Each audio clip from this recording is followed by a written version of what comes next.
చుట్టూ నీలం రంగులో జలరాశులు, పైనుంచి నీలి జలాల్లో కలిసిపోయినట్లుగా కనిపించే ఆకాశం, మధ్యలో పట్టాల మీదుగా సాఫీగా సాగే రైలు, కిందన హోరుగా సముద్ర కెరటాలు.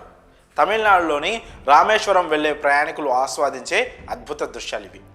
చూడగానే మైమరిచిపోయే ఆ ప్రకృతి మధ్య ఇంజనీరింగ్ అద్భుతం రూపుదిద్దుకుంది. అదే పంబన్ న్యూ బ్రిడ్జ్.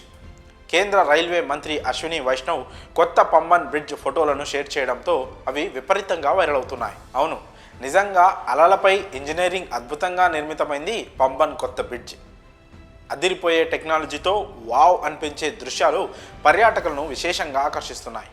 తమిళనాడు రాష్ట్రం రామేశ్వరంలో న్యూ పంబన్ బ్రిడ్జ్కు చాలా ప్రత్యేకతలున్నాయి. దేశంలోనే first vertical lift railway sea bridge. 105 ఏళ్ల నాటి వారధి స్థానంలో కొత్త బ్రిడ్జ్ నిర్మించారు. పాత పంబన్ బ్రిడ్జ్ తుప్పుపట్టిన కారణంగా దాని సేవలు నిలిపివేశారు. పాత వంతెన సమీపంలోనే ఈ కొత్త పంబన్ బ్రిడ్జ్ నిర్మాణం చేపట్టారు. అత్యాధునిక టెక్నాలజీతో ఈ వంతెనను నిర్మించారు. పంబన్ బ్రిడ్జ్ దృశ్యాలను కేంద్ర మంత్రి అశ్విని వైష్ణవ్ సోషల్ మీడియాలో షేర్ చేశారు. అలలపై ఇంజనీరింగ్ అదరహో అంటూ బ్రిడ్జ్ను కొనియాడారు. పాత కొత్త పంబన్ వంతెనల మధ్య తేడాలను వివరించి చెప్పారు.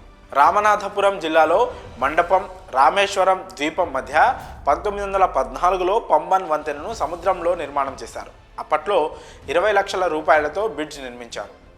2.6 కిలోమీటర్ల పొడవైన వంతెనను 2006లో మీటర్ గేజ్ నుంచి బ్రాడ్ గేజ్కు మార్పులు చేశారు. ఈ వంతెన మధ్య నుంచి పడవలు, షిప్పులు వెళ్లాలంటే 16 మంది కార్మికులు పనిచేస్తేనే వంతెన తెరుచుకుంటుంది. ఇప్పుడు అలా కాకుండా ఏకంగా ట్రాక్ ఉన్న వంతెనను పూర్తిగా పైకి లిఫ్ట్ చేసేలా లేటెస్ట్ టెక్నాలజీ జోడించారు. 2019 మార్చిలో ఈ కొత్త పంబన్ బ్రిడ్జికి ప్రధాని నరేంద్ర మోదీ పునాది వేశారు. సముద్రంలో ఓడలు వంతెన దగ్గరకు వస్తే ఆటోమేటిక్గా బ్రిడ్జి పైకి లేపే ఏర్పాట్లు చేశారు. ఇలా సముద్రంపై భారత్లో నిర్మితమైన తొలి వర్టికల్ రైల్వే బ్రిడ్జ్ ఇదే కావడం విశేషం.